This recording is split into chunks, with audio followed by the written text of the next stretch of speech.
Nagsisimula ang pelikula sa pamamagitan ng pagpapakita ng isang lalaking nagngangalang Byung-do. Siya ay isang middle-class na gangster na kasalukuyang nagtatrabaho para sa isang lokal na organisasyon ng mafia.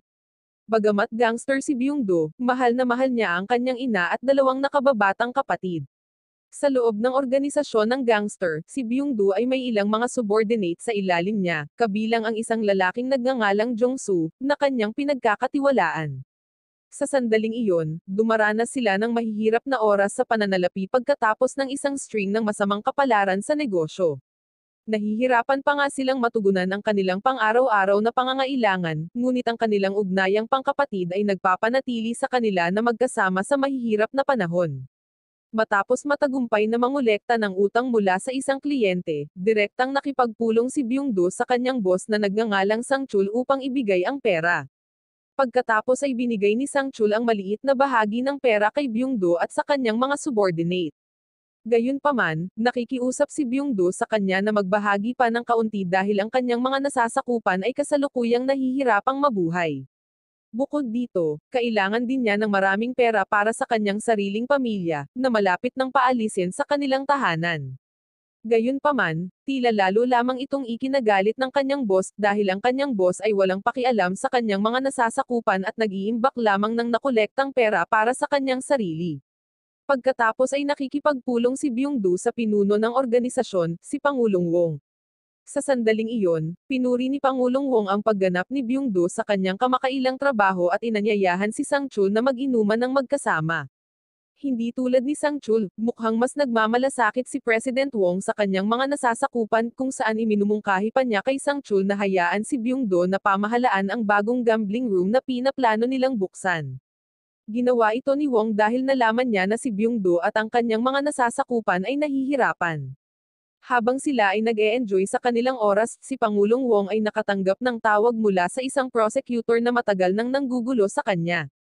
Dahil dito, hiniling niya kay Sang-chul na patayin ang prosecutor. Gayunpaman, si Sang-chul ay natatakot siya na guluhin ang prosecutor kaya magalang siyang tumanggi. Sa pagkakataong iyon ay hindi pa rin nangahas si Byung-do na hindi sundin ang kanyang nakatataas kaya nananatili siyang tahimik.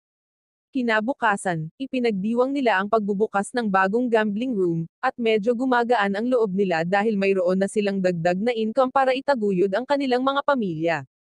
Pagkatapos noon, biglang sumulpat ang childhood friend ni Byung-do na nagngangalang Minho at pumunta sila sa pinakamalapit na cafe upang mag-usap. Sa kanilang pag-uusap, si Minho ay naging isang direktor ng pelikula ngayon, at ang kanyang kasalukuyang proyekto ay isang pelikulang gangster.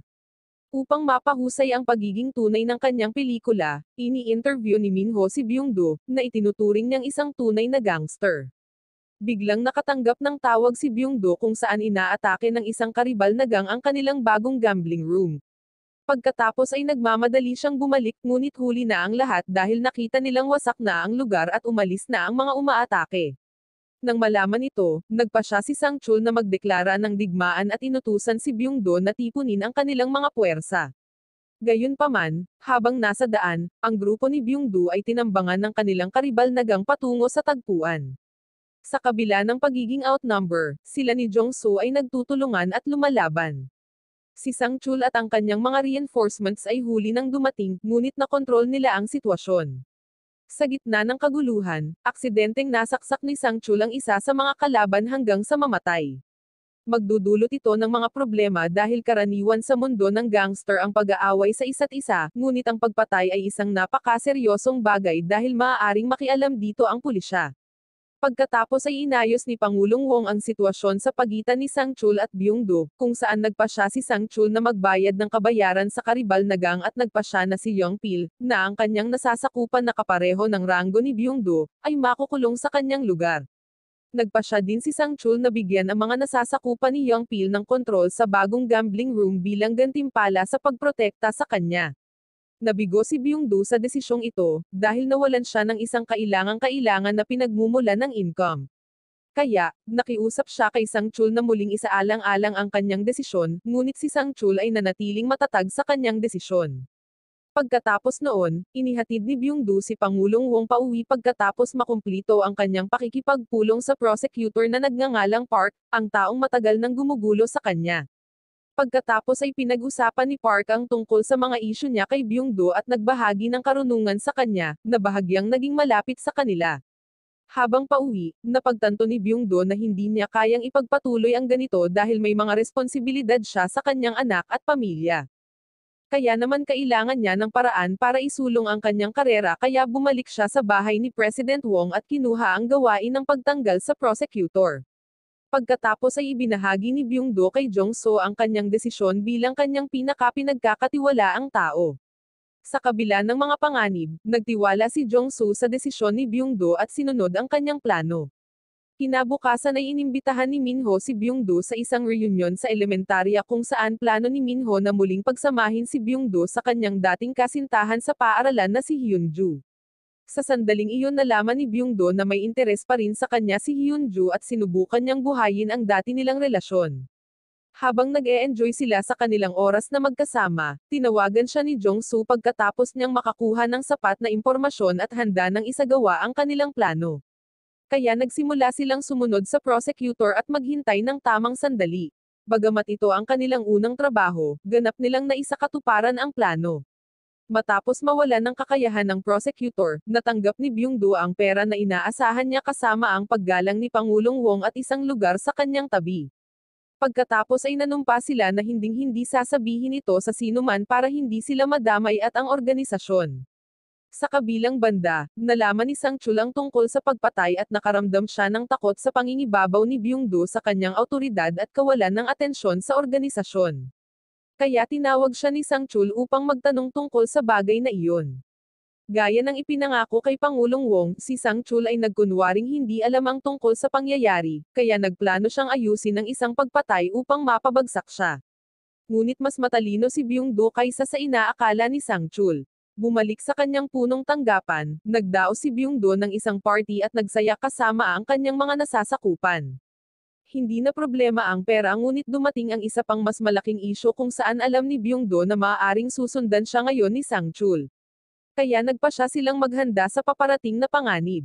Habang inihahanda nila ang kanilang plano, tinulungan ni Byung-do si Minho na mangalap ng material para sa kanyang pelikula, kung saan tinanggap niya sila sa kanyang punong tanggapan upang makipag-usap sa kanyang mga subordinate upang mas maunawaan ang buhay ng gangster.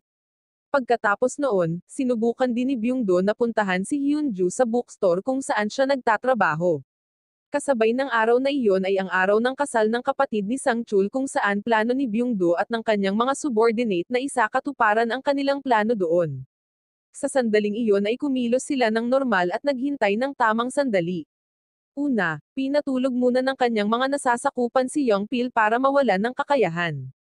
Dahil wala na doon ang kanyang pinagkakatiwalaang tao upang protektahan siya, pagkatapos ay sinundan ni Byung-do si Sang-chul sa banyo at doon niya tinapos si Sang-chul.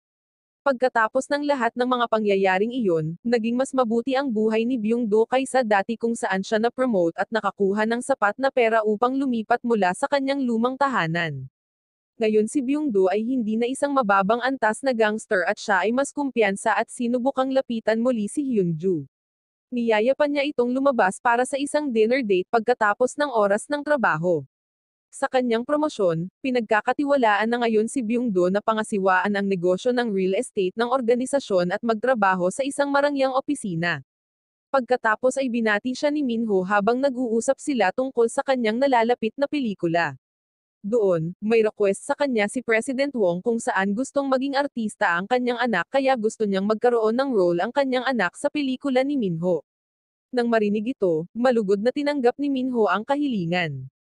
Kinabukasan, binigyan ni Byung-do ng sapatos si Hyunju ngunit nang ibibigay na niya ito ay bigla niyang nakita si Hyunju na nakikipagtalo sa manager nito na may relasyon pala sila noon. Nagseselos ang manager nang makita siyang magkasama sila ni Byung-do noon kaya pinilit siya ng manager na bumalik sa kanya. Nang makita iyon, sinubukan siyang tulungan ni Byung-do na makaalis sa sitwasyon ngunit nanatiling mapilit ang manager at na-trigger dito ang pagiging gangster ni Byung-do kaya binugbog niya ang manager. Bagamat halos ipinagtanggol siya ni Byung-do, mas natakot si Hyunju dahil sa ugali nitong gangster kaya ayaw na niyang makita siyang muli. Ito ay tunay na dumurog sa kanyang puso dahil napagtanto ni Byung-do na hindi lahat ay maaaring tanggapin ang kanyang paraan ng pamumuhay. Pagkatapos noon, uminom siya para mailabas ang sakit at tumawag kay Minho para humingi ng tulong. Sa kanyang pinakamababang punto, sa wakas ay ibinunyag ni Byung-do kay Minho ang kanyang pinakamadilim na mga lihim kabilang ang mga pagpatay kay Prosecutor Park at sa kanyang dating boss, umaasa na ito ay magpapagaan sa sakit na kanyang nararamdaman.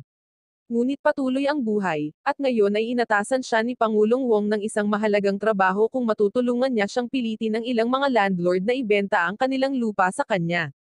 Bibigyan siya ni Pangulong Wong ng bahagi ng malaking tubo mula sa plano na nagkakahalaga ng daan-daang bilyong won. Mamaya, ang lupain ay gagamitin para magtayo ng mga mamahaling apartment at sa wakas ay magsisimulang kumita ng malaking pera si Byung-do pagkatapos ng lahat ng mga sakripisyong iyon. Pagkatapos nito, sinimulan ni Byung-do at ng kanyang nasasakupan na guluhin ang lahat ng mga landlord doon. Hindi nagtagal, dinala ni Byung-do si Minho para makipagkita kay President Wong. Nasiyahan sila sa kanilang oras sa pag-uusap tungkol sa paparating na pelikula kung saan magkakaroon ng papel ang anak na babae ni Pangulong Wong, gaya ng ipinangako. Kinabukasan ay naalala ni Byung-do si Hyun-ju at nagpunta siya sa kanyang bahay kung saan natagpuan niya itong nakahiga sa kanyang silid. Malamang, hindi na siya nagtatrabaho, kaya agad siyang dinala ni Byung-do sa ospital at inalagaan sa mga sumunod na araw. Sa kabilang banda, nalaman ng kanilang karibal na gang ang plano ni President Wong at bumili sila ng ilang lupa. Pagkatapos ay sinubukan ni Byung-do na harapin sila ngunit sa halip siya ay kinidnap. Sa kabutihang palad, nagawa niyang lumaban at matunten ang iba pa sa kanila. Sa pamamagitan nito, matagumpay na nakuha ni Byung-do ang lahat ng pag-aproba ng mga may-ari ng lupa para kay Pangulong Wong.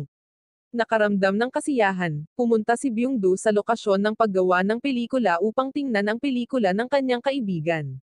Pagkatapos ay ipinakita niya sa mga aktor kung paano lumaban tulad ng mga tunay na gangster, na nagbigay inspirasyon kay Minho at nangako na gagawa siya ng isang pelikula na may tunay na espiritu ng gangster. Kinagabihan, sinubukan muli ni Byung-do ang kanyang kapalaran at nagdala ng isang bouquet ng bulaklak para kay Hyun-ju. Nang makita ito, nagsimulang makita ni Hyun-ju na sa kabila ng pagiging isang gangster, mayroon pa ring mabuting puso si Byung-do. Pagkatapos, nag-date sila at nag-enjoy sa kanilang oras na magkasama. Habang inihatid siya ni Byung-do sa bahay, hindi niya napigilan ang paghalik sa kanya ng mapusok. Ang tanging hadlang sa kanilang relasyon ay ang wild lifestyle ni Byung-do, ngunit nangako siyang iiwan ang lahat ng iyon para lang makasama si Hyun-ju. Maya-maya, ipinalabas ang pelikula ni Minho. Sa premiere nito, binati at pinasalamatan siya ni Pangulong Wong sa pagpili sa kanyang anak na babae. Kasabay nito, naghahapunan si Byung-do kasama ang kanyang pamilya at si Hyun-ju. Matapos mapanood ang premiere ng pelikula, agad na tinawagan ni President Wong si Byung-do at inutusan siyang panoorin kaagad ang pelikula dahil parang may mali. Mabilis na natuklasan ni Byung-do na ang pelikula ay naglalarawan ng maraming mga kaganapan mula sa kanyang nakaraan, kabilang ang pag-atake sa prosecutor na si Park. Ginamit pala ni Minho ang sinabi ni Byung-do sa kanya ng palihim. Pagkatapos nito, agad na hinarap ni Byung-do si Minho tungkol dito. Tila, hindi tahasang isiniwalat ng pelikula ang kanilang pagkakakilanlan, ngunit pinatunayan nito na hindi mapagkakatiwalaan si Minho. Binalaan ni Byung-do si Minho tungkol sa mga kahihinatnan kung lumabas ang higit pang impormasyon. Sa kabilang banda, iminungkahi ni Jong-so na patayin si Minho dahil masyadong mataas ang panganib. Ngunit ikinagalit ito ni Byung-do, dahil sa plano ni Jong-so na kunin ang buhay ni Minho. Maya-maya, laban sa utos ni Byung-do, nagpasya si Jong-so na kidnapin si Minho, ngunit hindi para patayin siya, para lang takutin siya bilang babala. Samantala, iniulat ni Byung-do kay Pangulong Wong na ang lahat ay nasa ilalim ng kontrol dahil hindi binanggit ni Minho ang pangalan sa kanyang kwento. Kaya't ipinagpatuloy nilang ipagdiwang ang tagumpay ng marangyang plano sa apartment, lingid sa kanilang kaalaman ang ginawa ni Jong-so ay nakapukaw ng isang bagay sa loob ni Minho. Kinabukasan, nakipagkita si Byung-do kay Hyun-ju para bigyan siya ng isang espesyal na regalo. Biglang dumating ang mga pulis para arestuhin siya. Nang malaman niya ito, halos hindi niya nagawa na makatakas na iniwan si Hyun-ju na nalilito. Sa sandaling iyon, alam ni Byung-do na isinumbong siya ng kanyang kaibigan sa pulisya, at nanatili siyang mapagpakumbaba. Nakipagkita siya kay Pangulong Wong ng gabing iyon at nangakong aayusin ang sitwasyon sa pamamagitan ng pagligpit kay Minho at pag-alis ng bansa. ngunit ito ay hindi isang madaling gawain dahil ang pelikula ni Minho ay naging sikat na, at siya ay nagkaroon na ng malaking pangalan. Pagkatapos ay nakipagkita si Byung-do kay Jong-soo, kung saan nagsisi siya na hindi nakinig sa kanyang payo. Nang malaman ito, handang tulungan siya ni Jong-soo at ayusin ang anumang gulo na dumating. Bilang kanyang pangalawang in command, ibinigay ni Byung-do ang kanyang mga subordinate kay Jong-soo pagkatapos niyang umalis. Hindi nagtagal, nagsimulang kumilos si Byung-do para patayin si Minho sa isang party.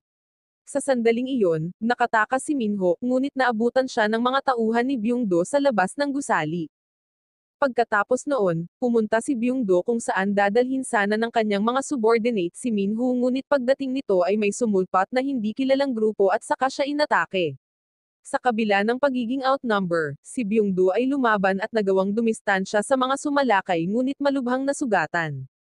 Sa pagkakataong iyon ay nakahinga ng maluwag si Byung-do nang dumating ang kanyang mga nasasakupan sa lugar ng pinangyarihan, ngunit sa hindi inaasahang pagkakataon ay bigla siyang sinaksak ng kanyang tauhan. Sila pala ay nagtaksil at pumatay sa kanya, na tila pinamumunuan ng kanyang pinagkakatiwalaang kanang kamay, si Jong-soo. Nagtapos ang pelikula sa pagtalakay nina Pangulong Wong at Minho ng mga ideya para sa mga susunod na pelikula. Samantala, sumali si Jong-soo sa pulong, na pinalitan si Byung-do sa panig ni Pangulong Wong. Wow naman! Doon nagtatapos ang pelikula mga idolo, salamat sa inyong panonood.